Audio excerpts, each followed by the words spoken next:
వందనాలు తెలియజేస్తున్నాను. ఈ దినమున ఒక క్రైస్తవుడు ఆత్మీయంగా దిగజారిపోవడానికి కారణాలేంటి? ఎందుకు దిగజారిపోతున్నాడు ఒక క్రైస్తవుడు? తన భక్తిని ఎందుకు దినదినము పెంచుకోలేకపోతున్నాడు? ఆత్మీయంగా ఎందుకు ఎదగలేకపోతున్నాడు? క్రైస్తవుడు దినదినము పడిపోవడానికి, కృంగిపోవడానికి కారణాలేంటి? ఒక పక్కన సాతాను గర్జించు సింహం వలె మనల్ని ఎక్కడ నాశనం చేయాలా, ఎక్కడ మిరింగివేయాలని ఒక పక్కన సాతాను ఉంటే, మన నిర్లక్ష్యం వలన, మన భక్తి లోపం వలన, మనం దేవునితో సహవాసం చేయకపోవడం వలన అనేక విధాలుగా ఆత్మీయంగా దిగజారిపోతున్నాం. ఈ దినమున కొన్ని విషయాలు మనం బైబిల్ గ్రంథంలో నుండి చూద్దాం. మొట్టమొదటిగా దేవుని వాక్యమును లోతుగా హృదయంలోనికి వెళ్ళనీయకపోవడం వలన మనం ఆత్మీయంగా దిగజారిపోతున్నాం. మత్తయి సువార్త 13వ అధ్యాయము 18వ వచనం నుండి 24వ వచనం వరకు మనం చూసినట్లయితే, ఆయన వాక్యాన్ని, దేవుని వాక్యాన్ని మన హృదయంలోకి వెళ్ళనివ్వడం లేదు, మనం సరిగ్గా వినడం లేదు. 13వ అధ్యాయము 18వ వచనం నుండి 24వ వచనం వరకు చూస్తే, ఒక ఉపమానం, విత్తువాని గూర్చిన ఉపమాన భావం వినుడి. ఎవడైనను రాజ్యమును గూర్చిన వాక్యం వినియు గ్రహింపక ఉండక దుష్టుడు వచ్చి వాని హృదయములో విత్తబడిన దాన్ని ఎత్తుకొని పోవును.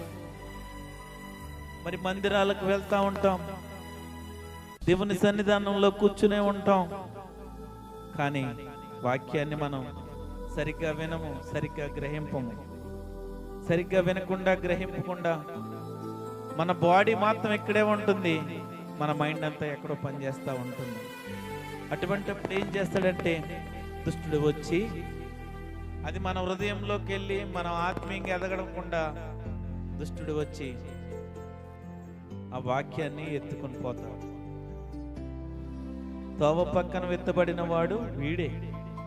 రాతి నేలను విత్తబడిన వాడు వాక్యం విని వెంటనే సంతోషంతో దాన్ని అంగీకరించేవాడు.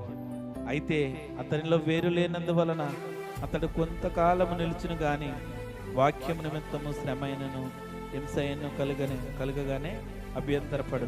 కొంతమంది సేవకులు చెప్పిన వాక్యాన్ని వింటారు, దాన్ని అంగీకరిస్తారు, సంతోషంతో అంగీకరిస్తారు. కానీ ఏదైనా శ్రమ వచ్చినప్పుడు, ఏదైనా ఆపద వచ్చినప్పుడు, ఏదైనా ఇబ్బంది వచ్చినప్పుడు వారు ఆ వాక్యాన్ని విన్న వాక్యం ద్వారా, వారి హృదయంలో ఉన్న వాక్యాన్ని వారు ప్రవర్తనలో కనపడరు, వారి ప్రవర్తనలో చూపించలేరు.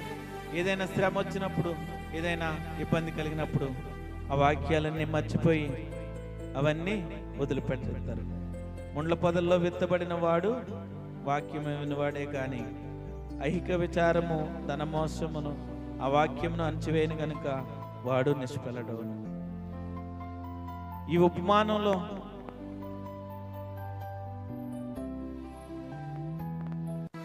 అనేక మంది వాక్యాన్ని వింటారు, గ్రహింపరు.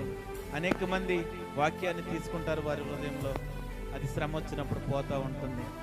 కానీ మంచి నేలను విత్తబడిన వాడు వాక్యము విని గ్రహించువాడు, అట్టివారు సఫలులై ఒకడు 100 ఒకడు 60 ఒకడు 30 ఫలించింది. ఎవరైతే వాక్యాన్ని శ్రద్ధాశక్తులతో, భక్తితో ఎప్పుడైతే దేవుని వాక్యాన్ని విని ఆ వాక్యం ద్వారా వారి ఆత్మీయ జీవితాల్లో ఇంకా దేవునితో సహవాసం చేయడానికి, దేవునితో వెంబడించడానికి, దేవునితో నడవడానికి, అనేక మందికి ఆ సువార్తను ప్రకటించడానికి ఎవరైతే ఆ వాక్యాన్ని విని గ్రహించి దాన్ని ఆచరించి అది ప్రజలకు ప్రకటిస్తారో వారు 100 60 ఒకడు 30 ఫలిస్తారు. దేవుని వాక్యం మనం వినే వాక్యం మన హృదయంలోకి వచ్చి అది మన ఆత్మీయ జీవితాన్ని, మన భౌతిక జీవితాన్ని దేవుని జ్ఞానం ద్వారా ఎప్పుడైతే మనం ఆ వాక్యాన్ని గైకుంటామో, ఆజ్ఞలను గైకుంటామో, అప్పుడు 30 60 100 ఫలిస్తారు. ఈ దినములలో మనం చూస్తే వాక్యాన్ని వినేవారే కరువైపోయారు. విన్నట్టు ఉంటూ అసలు మనం ఏం చెప్పామని ప్రశ్నిస్తే సమాధానం చెప్పలేని పరిస్థితుల్లో క్రైస్తవులు దిగజారిపోయారు. ఎవరినైనా నేనేం చెప్పాను, ఇప్పుడు ముందు మాట ఏం చెప్పానని అడిగితే సమాధానం చెప్పే ఆ స్థితిలో లేరు. ఎందుకంటే దేవుని వాక్యాన్ని గ్రహించలేకపోతున్నారు. దేవుని వాక్యాన్ని లోతుగా హృదయంలోకి వెళ్ళనివ్వడం లేదు. దేవుని హృదయంలోకి వెళ్ళనివ్వట్లేదు. అందుకునే ఆత్మీయంగా మనం దిగజారిపోతున్నాం. ఆత్మీయంగా దిగజారిపోయే కారణాల్లో మొదటి కారణం దేవుని వాక్యం మన జీవితంలో లేదు, మన హృదయంలో లేదు. మన వాక్యాన్ని చదివే వ్యక్తులుగా లేము. ఒకవేళ సాతాను వచ్చి శత్రువుల చేత లేకపోతే ఇతరుల చేత మనల్ని ఇబ్బంది పెట్టాలనుకున్నా అది మనం తెలుసుకోవాలా. ఆ దేవుని వాక్యాన్ని ఎరిగిన వాళ్ళము, ఆ దేవుని శక్తిపై ఆధారపడిన వాళ్ళము మనము. ఆ దేవుని దర్శనాలు, ఆ ప్రత్యక్షతలు చూసే వ్యక్తులుగా ఉండాలా.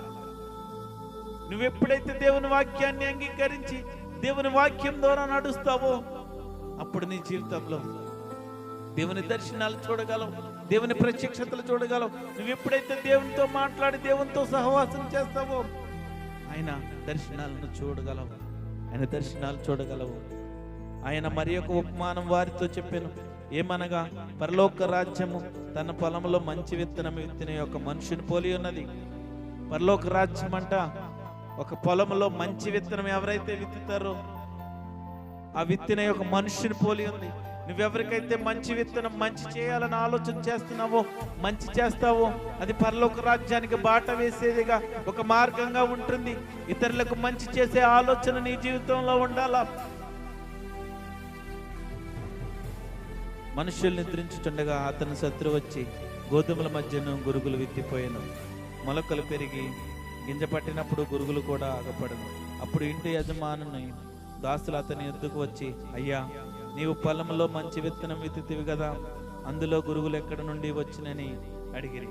ఇది శత్రువు చేసిన పని అతడు వారితో చెప్పగా, ఆ దాసులు మరి అవన్నీ తీసేయమంటారా అని అడిగాడు. అందుకు అతడు, వద్దు, గురుగులను పెరుకుచుండగా వాటితో కూడా ఒకవేళ గోధుమలను పెళ్ళగింతును. కోతకాలం వరకు రెండింటిని కలిసి ఎదగనేయడి. కోతకాలమందు గురుగులను ముందుగా కూర్చి వాటిని కాల్చివేయటకు కట్టెలు కట్టి గోధుమలను నా కొట్టులో చేర్చి పెట్టడానికి కోతగాండతో చెప్పి. మరి మనం విత్తేది మంచి విత్తనమే, కానీ శత్రువులు లేకపోతే సాతాను ఆ పన్నాగాలు ఏంటంటే ఆ మంచి విత్తనంతో పాటు చెడ్డ చేసే విత్తనాలు లేకపోతే ఆ గురుగులు అవన్నీ కలిపినప్పటికీ కూడా మనం గ్రహించాలా ఏది చేస్తే మంచిదో, ఏది చేస్తే లాభమో మనం గ్రహించి మంచి చెడ్డలు తెలుసుకుని దాన్ని మనం ఏది మంచి చేయాలా, ఏది చెడు చేయాలా. ఎప్పుడు కూడా చెడు చేసే వ్యక్తులుగా మనం ఉండొద్దు. ఆ మంచిని కోరుకుంటూ ఆ చెడు చేసే ప్రక్రియ ఎప్పుడైనా వచ్చినట్లయితే ఆ సమయం కోసం మనం దినదినము ప్రార్థన చేసి, మరి ఇది చెడు తలంపులు ఉన్నాయి, లేకపోతే ఈ చెడు చేసే ప్రక్రియలు ఉన్నాయి, సాతాను శత్రువులు ఈ చెడును ప్రారంభించారు, దీన్ని ఏ విధంగా తీసేయమని దేవునికి అప్పగించాలా, దేవుని చిత్తానికి అప్పగించాలా. అంతేగాని నీ స్వసిత్వంతో లేకపోతే నీ బుద్ధిని ఆధారం చేసుకుని చెడు చేయాలని ఎప్పుడు ఆలోచన చేయకు.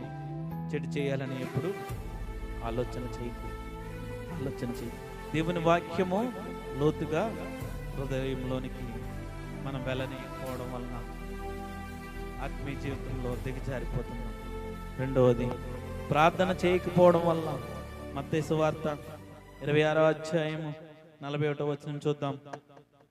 26వ అధ్యాయము 41 మీరు శోధనలో ప్రవేశించకుండానట్లు మెలకువగా ఉండి ప్రార్థన చేయుడి, ఆత్మ సిద్ధమే కానీ శరీరము బలహీనమని పేతురుతో చెప్తున్నాడు. మరి యేసు ప్రభువు శిష్యులతో చెప్తున్నారు, మీరు శోధనలో పడకుండానట్లు, శోధనలో ప్రవేశించకుండానట్లు మెలకువగా ఉండి ప్రార్థన చేయమంటున్నాడు. ప్రార్థన చేసేవారు కరువైపోయారు. ఈ దినమున ఆ దినమును ఎందుకు ఇచ్చాడు దేవుడు? దేవుని స్తుతించలేకపోతున్నారు. ఆ దేవుడు కానీ నీకు దినం ఇవ్వలేకపోతే నువ్వు మట్టిలో కలిసిపోయేవాడివే.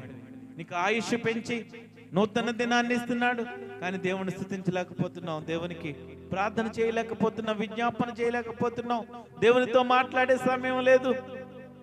ఈ లోకంలో అన్ని పనులు చేసుకోవడానికి, నీ ఉద్యోగాలు, వ్యాపారాలు, నీ సుఖాలు, నీ సంతోషాలు తీర్చుకోవడానికి సమయం ఉంటుంది, కానీ దేవునికి ప్రార్థన చేయడానికి సమయం ఉండట్లేదు. ఒక క్రైస్తవుడు ఆత్మీయంగా దిగజారిపోవడానికి రెండవ కారణం మొదటిది దేవుని వాక్యం మన హృదయంలో లేదు, రెండవది ప్రార్థన లేదు మన జీవితంలో. అందుకునే ఆత్మీయంగా మనం దిగజారిపోతున్నాం.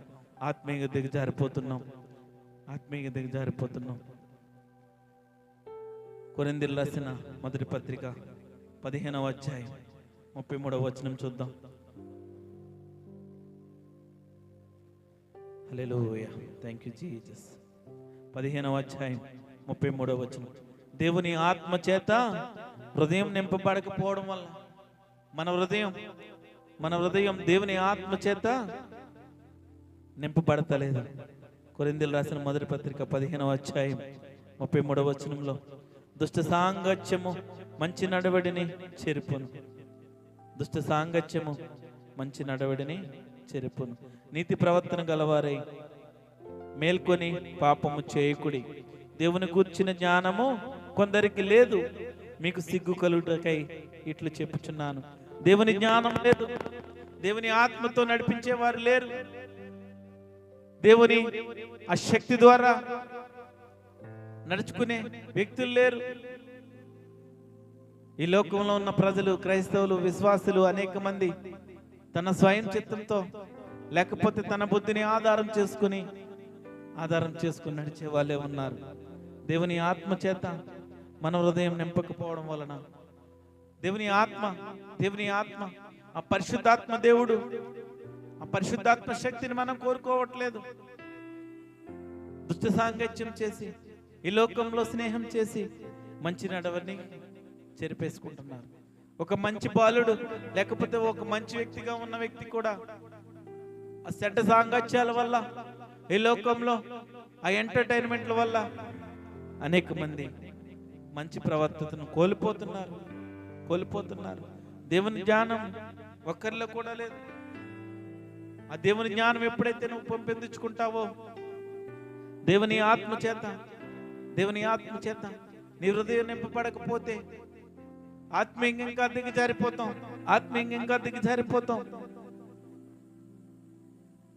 దిగజారిపోతాం. మనం సరైన వారితో సహవాసం చేయాలా.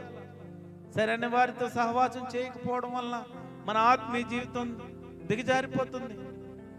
ఈ లోక సాంగత్యము, ఈ దుష్ట సాంగత్యము, ఈ చెడ్డ మార్గాల్లో నడిచే వ్యక్తులు, చెడు మార్గాల్లో తిరిగే వ్యక్తులతో మనకు స్నేహం తగదు.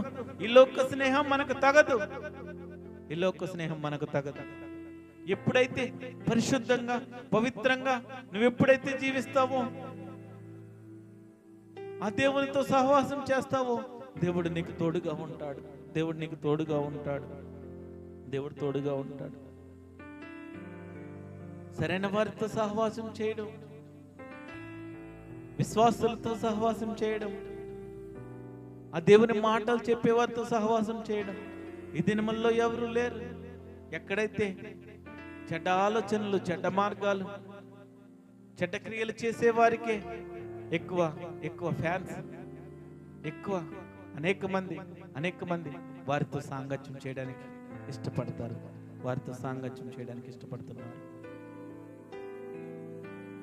ఐదవదిగా, వివాహ విషయంలో పొరపాట్లు చేయడం వలన ఒక క్రైస్తవుడు ఆత్మీయంగా ఎందుకు దిగజారిపోతున్నాడంటే వివాహం, సరైన వివాహం చేసుకోరు. ఒక క్రైస్తవుడు ఈ హిందువుని పెళ్లి చేసుకుంటాడు, ఒక క్రైస్తవుడు లేకపోతే ఒక క్రైస్తవురాలు హిందువుని పెళ్లి చేసుకుంటా ఉంటారు. వివాహ విషయంలో పొరపాట్లు. మొదటి రాజుల గ్రంథము 11వ అధ్యాయము, మొదటి రాజుల గ్రంథము 11వ అధ్యాయము 1వ వచనం నుంచి 5వ వచనం వరకు మనం చదివితే, మోయాబీయులు, ఎదోమీయులు, అమ్మోనీయులు, షిదోనీయులు, హిత్తీయులు అని జనులు మీ హృదయములను తమ దేవతల తట్టు త్రిప్పుదురు గనుక వారితో సహవాసం చేయకూడదని, వారిని మీతో సహవాసము చేయనీయకూడదని యెహోవా ఇశ్రాయేలుకు సెలవిచ్చాడు. ఇశ్రాయేలుకు చెప్పాడు దేవుడు, మోయాబీయులు, ఎదోమీయులు, అమ్మోనీయులు, సీదోనీయులు, హిత్తీయులు అని జనులు తమ దేవతల పట్టు తిప్పుతారు, వారితో సాంగత్యం చేయొద్దు, సహవాసం చేయొద్దు అని చెప్తే, అయితే రాజైన సొలొమోను ఫరో కుమార్తెను గాక ఆ జనుల్లో ఇంకా అనేక మంది పరస్త్రీలు మోహించి కామాతురత గలవాడై వారిని ఉంచుకొనుచు వచ్చెను. అతనికి 700 మంది రాజకుమార్తెలైన భార్యలను 300 మంది ఉపపత్నులు కలిగిండ్రి. అతని భార్యలు అతని హృదయమును త్రిప్పివేసిరి. సొలొమోను రాజును అతని భార్యలు దేవతల వైపు త్రిప్పేశారు.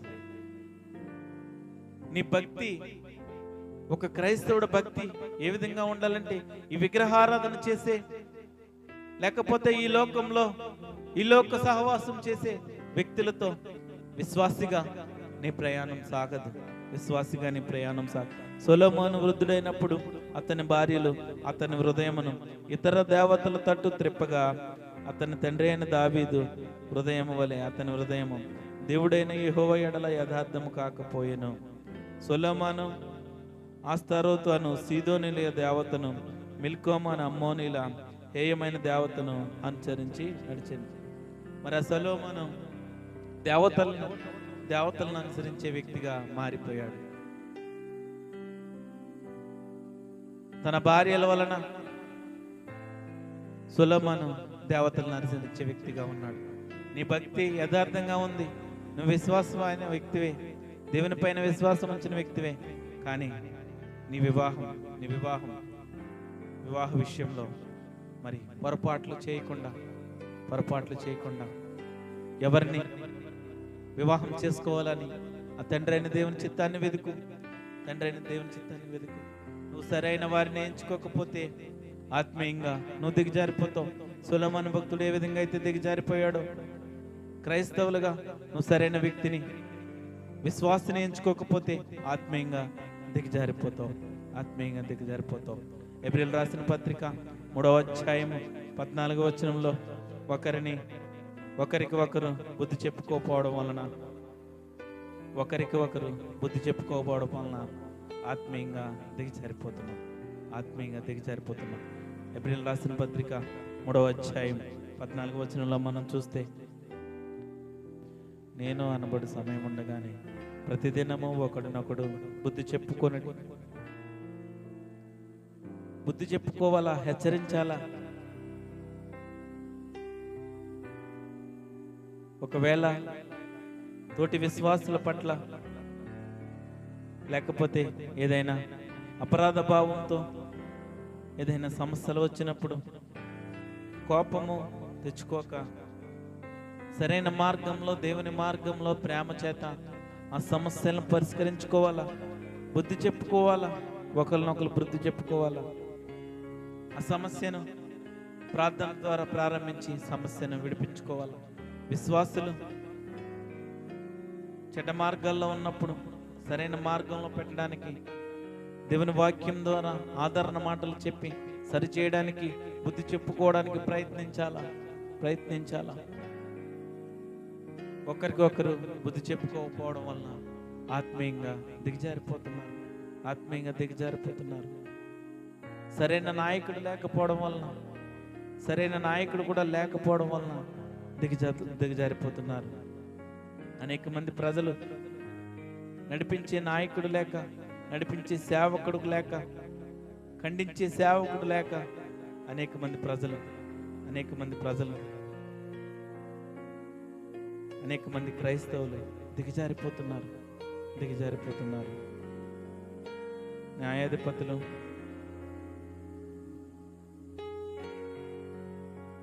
21వ అధ్యాయం 25వ వచనం చూద్దాం. ఆ దినములలో ఇశ్రాయేలీలకు రాజు లేడు, ప్రతివాడును తన ఇష్టానుసారముగా ప్రవర్తించాడు. మన ఇశ్రాయేలీలకు రాజు లేక ప్రతివాడు కూడా తన ఇష్టానుసారంగా ప్రవర్తిస్తున్నాడు.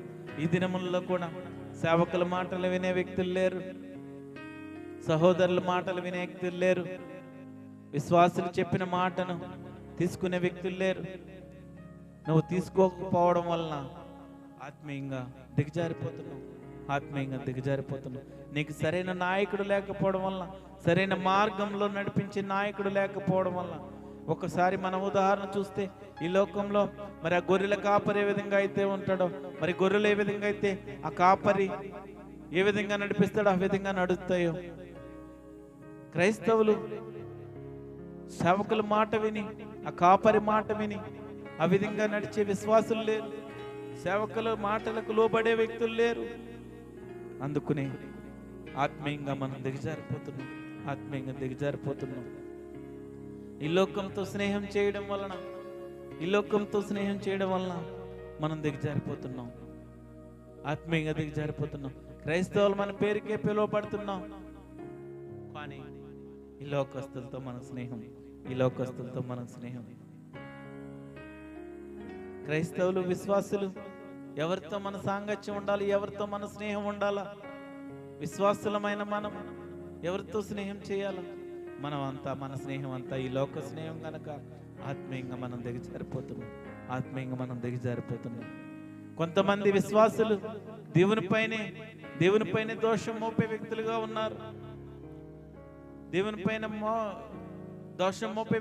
ఉన్నారు. నీకు శ్రమలు వస్తే, బాధలు వస్తే, దేవుని పైన ఇబ్బందులు వస్తే దేవుని పైన మోపుతావా? దోషం మోపుతావా?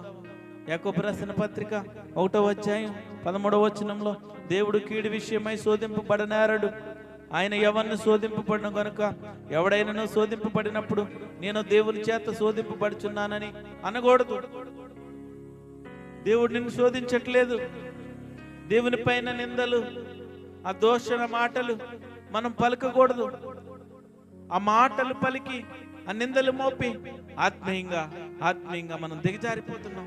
విశ్వాసులమైన మనము, దేవుడు మన జీవితాల్లో శ్రమలు తెచ్చాడు, లేకపోతే కీడు తెచ్చాడు, ఇబ్బందులు పెట్టాడు అని నిందలు, దేవుని పైన దోషం మోపుతున్నాం కనుక మనం ఆత్మీయంగా దిగజారిపోతున్నాం. ప్రతి ఒక్కరిలో కూడా నేను అనే అహం, లేకపోతే నేను మాత్రమే, నేనే చేయాలా, నేనే గొప్పగా కనపడాలా, నేనే ప్రజలకు కనపడాలా. ఎప్పుడైతే నిన్ను నువ్వు తగ్గించుకుంటావో అప్పుడే హెచ్చించబడతావు. నేను నా అనేది నీ జీవితంలో ఎప్పుడైతే తీసేస్తావో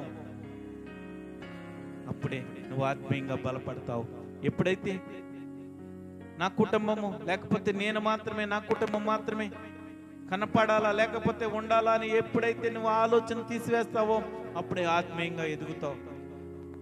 నువ్వు ఆత్మీయతలో పడిపోవడానికి అదొక కారణం.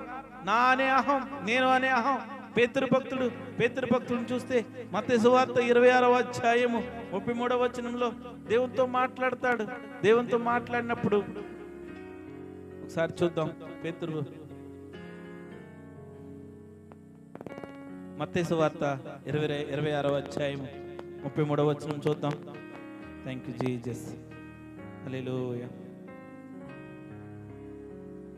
మత్తయి సువార్త 26వ అధ్యాయం 33వ వచనంలో, అందుకు పేతురు, నీ విషయమై అందరూ అభ్యంతరపడినను నేను ఎప్పుడను అభ్యంతరపడినని ఆయనతో చెప్పగా, యేసు అతను చూసి, ఈ రాత్రి కోడి కోయకు మునిపే నీవు నన్ను ఎరుగవని ముమ్మారు చెప్పేదనని నీతో నిశ్చయంగా చెప్పి.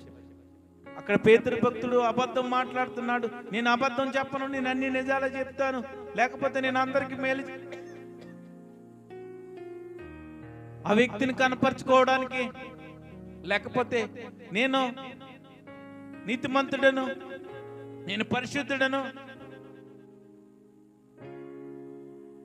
అని చెప్పుకునే అనేక మంది భక్తులు పేతురు జీవితంలో కూడా మరి యేసుక్రీస్తుతో అబద్ధం ఆడి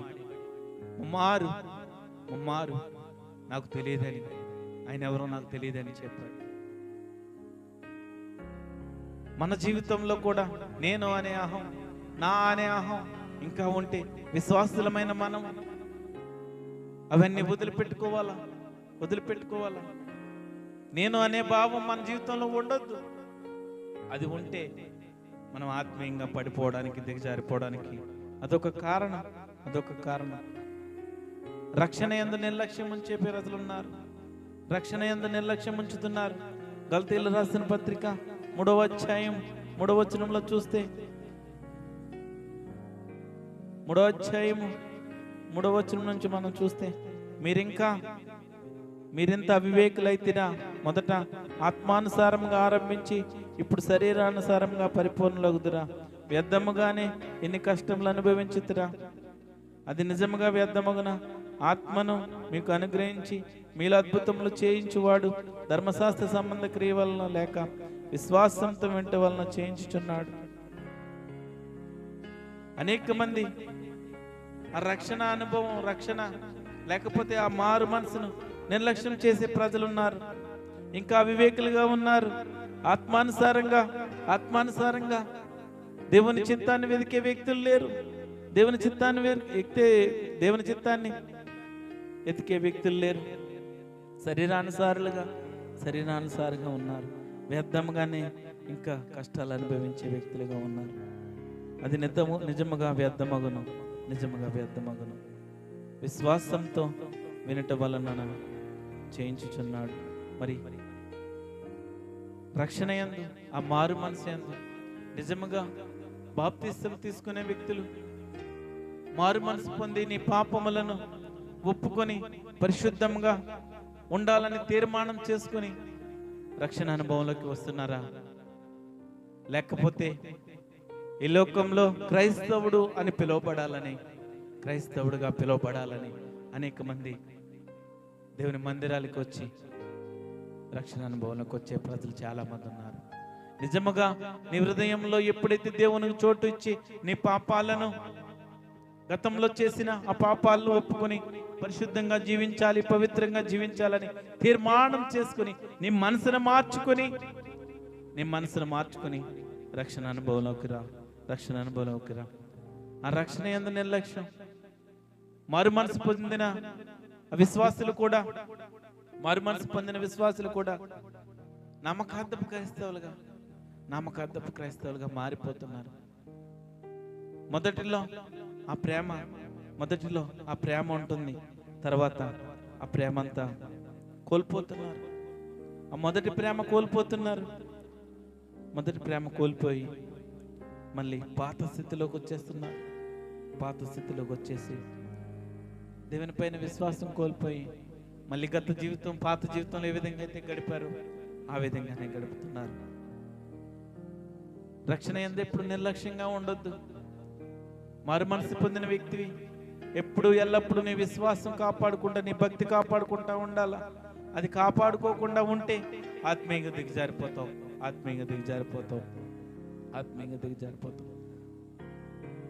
కొంతమంది వ్యక్తులు, మారు మనసు పొందిన వ్యక్తులు, రక్షణ అనుభవంలోకి వచ్చిన వ్యక్తులు వెంటనే మందిరాల్లో అధికారం కావాలా, మందిరాల్లో అపెత్తనం చేయాలా, లేకపోతే ఇది చేయాలా, అది చేయాలని కోరుకునే ప్రజలు ఉన్నారు, కోరుకునే విశ్వాసులు ఉన్నారు. ఇప్పుడైతే దేవుని సేవకుడు ఇచ్చినది కాకుండా, లేకపోతే పరిశుద్ధాత్మ దేవుడు నీకు ఇచ్చిన తలాంతులను బట్టి దేవుని పరిచర్యలో వాడబడ్డకు దేవుని సేవకుడు ఎంచుకుంటాడు. దేవుడి ప్రణాళిక ఉంటుంది. కానీ మారు మనసు పొందిన వెంటనే నాకు అది కావాలా, నాకు అధికారం కావాలా, నాకు ఈ అధికారం కావాలా, నేను అధికారం ఇస్తేనే మందిరానికి వస్తాను, లేకపోతే ఆ పోస్ట్ ఇస్తేనే నేను మందిరానికి వస్తాను, లేకపోతే ఆ నాయకత్వం ఇస్తేనే నేను మందిరానికి వస్తాను, లేకపోతే ఈ ప్రజలందరూ నా మాట వింటేనే నేను నాయకత్వం, లేకపోతే ఇక్కడ మందిరానికి వస్తానని అనేక మంది ప్రజలు ఉన్నారు. తిమోతికి రాసిన మొదటి పత్రిక 3వ అధ్యాయము 6వ వచనం, 3 నుంచి 3వ అధ్యాయం 6వ వచనం చూద్దాం. తిమోతి రాసిన మొదటి పత్రిక 3వ అధ్యాయం 6వ వచనం. అతడు గర్వాంధుడై అపవాదికి కలిగిన శిక్షా విధికి లోబడకుండానట్లు క్రొత్తగా చేరిన వాడై ఉండకూడదు. మారు మనసు పొంది మందిరానికి వెళ్ళినట్టు నువ్వు అధికారం పొందుకోవడానికి, లేకపోతే నాయకత్వం చెలాయించడానికి దేవుని మాటలు ఏం చెప్తున్నాయంటే, మరి కొత్తగా చేరిన వాడై ఉండకూడదు.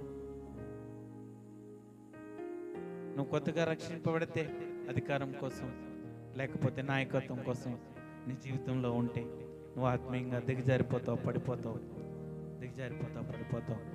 ఇంకా కొంతమంది భక్తులు, విశ్వాసులు భిన్నమైన బోధనలు కోరుకుంటున్నారు, భిన్నమైన బోధల కోసం ఆరాట పడుతున్నారు. కాసేపు ఆ పాస్టర్ గారి వాక్యం చూస్తారు, కాసేపు ఈ పాస్టర్ గారి వాక్యం చూస్తారు యూట్యూబ్లో, లేకపోతే కొన్ని రోజులు ఒక మందిరానికి, కొన్ని రోజులు ఒక మందిరానికి, కొన్ని రోజులు ఆ పాస్టర్ గారు నచ్చలేదు, కొన్ని రోజులు ఈ పాస్టర్ గారు నచ్చలేదు అని భిన్నమైన బోధలకు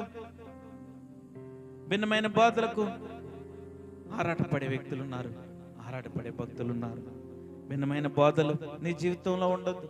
ఏది శక్తివంతమైనదో, ఏది సత్యమైన వాక్యమో, ఎవరైతే యథార్థంగా దేవుని ప్రకటిస్తున్నారో, ఎవరైతే సత్యమైన వాక్యం చెప్తున్నారో వారిని బట్టి ఆ దేవుని కనపరచు, దేవుని కనపరచు. అంతేగాని భిన్నమైన బోధలు, చెడ్డ బోధలు, అబద్ధ బోధలు ఇవన్నీ కూడా నీ జీవితంలో ఉండొద్దు. రకరకాల మన జీవితంలోకి వచ్చి ఆత్మీయంగా దిగజారిపోతున్నాం. చివరిగా అనేక మంది విశ్వాసులు అలవాటు భక్తిలోనికి వచ్చేసారు. అలవాటు భక్తి, ఫార్మాలిటీ భక్తి.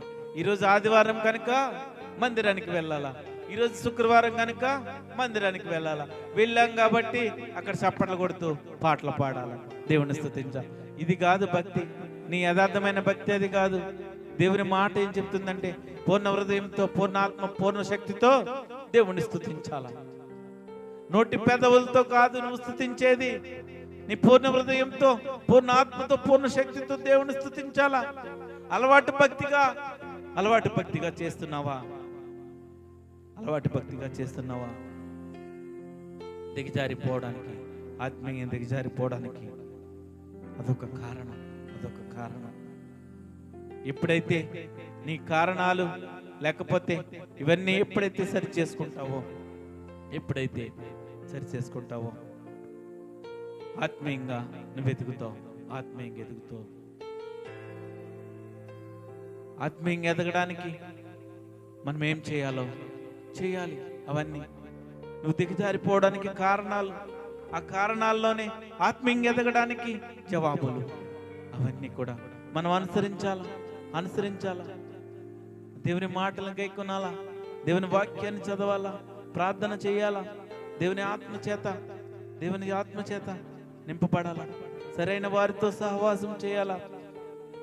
వివాహ విషయంలో ఎవరినైతే మన భాగస్వామిగా, విశ్వాసిగా ఎన్నుకుంటే మన జీవితం ఏ విధంగా ఉంటుంది, విగ్రహారాధన చేసే వారిని ఎన్నుకుంటే ఏ విధంగా ఉంటుంది. విశ్వాసులమైన మనం ఒకరినొకరు బుద్ధి చెప్పుకుని సరి చేసుకోవడానికి, ఆత్మీయంగా ఎదగడానికి మనం ఎంతో విజ్ఞాపన చేయాలి, ఎంతో దేవునిపై ఆధారపడాలి. మనకు సరైన నాయకుడు ఉండాలి, సరైన నాయకుడిని ఎంచుకోవాలా. మనం ఈ లోకంతో స్నేహం చేయడం మనకు తగదు. దేవునిపై నిందలు వేసి, దోషాలు వేసే వారిగా మనం ఉండొద్దు. ఎప్పుడైతే నీ జీవితంలో నేను, నా కుటుంబం, నేను, నా అనే అహం, అది ఎప్పుడైతే తీసివేస్తావో ఆత్మీయంగా ఎదుగుతావు. నువ్వు పొందిన రక్షణ, మారు మనసును బట్టి ఎప్పుడు కూడా నిర్లక్ష్యం చేయొద్దు.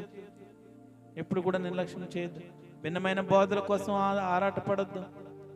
నీ భక్తి కూడా ఎప్పుడు కూడా అలవాటు భక్తిగా ఉండొద్దు. అలవాటు భక్తిగా ఉండొద్దు. దేవుడు నిన్నేం చేయమంటున్నాడో, దేవుడు ఏం చేయమంటున్నాడో దేవుని ఆజ్ఞలు గైకొని, దేవుని వాక్యాన్ని గైకొని, ఆయనకు విజ్ఞాపన చేసి, ఆయనకు ప్రార్థన చేసి మన జీవితం ఆత్మీయంగా ఇంకా ఎదిగినట్లు ఆ దేవాది దేవుడు మనకు సహాయం చేయను గాక, మనకు సహాయం చేయను గాక. ఆమేన్. ఆ పరిశుద్ధాత్మ దేవుడు మన జీవితంలో ఆత్మీయంగా దిగిపోకుండా దేవుని సహాయం కోరదాం. ఎప్పుడైతే ఆయన సహాయాన్ని కోరతామో, ఆయన వాక్యాన్ని చదువుతామో, ఆయనకు విజ్ఞాపన చేస్తామో, దేవుడు మన జీవితంలో ఇంకా అనేక మందికి ఆశీర్వాదకరంగా ఉంచుతాడు, అనేక మందికి దీవెనకరంగా ఉంచుతాడు. మనం వెళ్ళే మార్గము ఆ యేసుకే తెలియాలా. మనల్ని శోధించబడినప్పుడు మనల్ని సువర్ణంగా మార్చే దేవుడు, మన మార్గము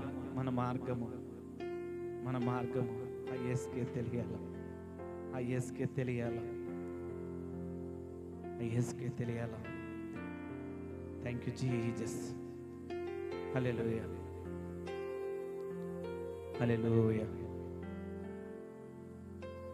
థ్యాంక్ యూ లార్డ్. హల్లెలూయా.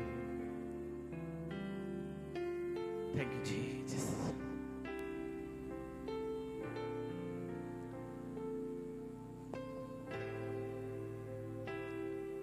హల్లెలూయా.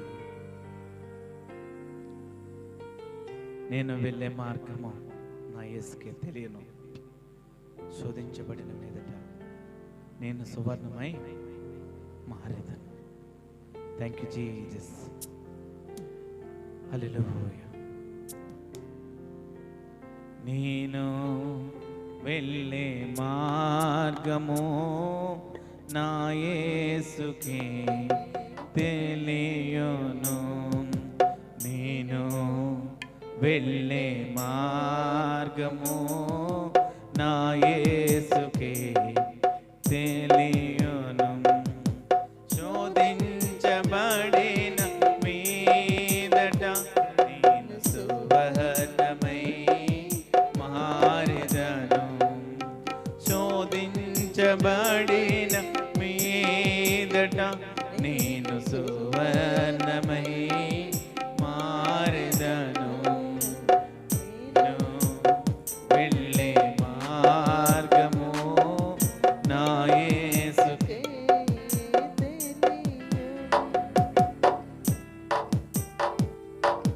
కడలేని కాడాలి తీరము ఎడమాయ కాడకు నా కడలేని కాడాలి తీరము ఎడమాయ కడకు నా బ్రతుకునా గురిలేని తరుణాన వేరువగా నాదరిని నిలిచేన నా ప్రభు గురిలే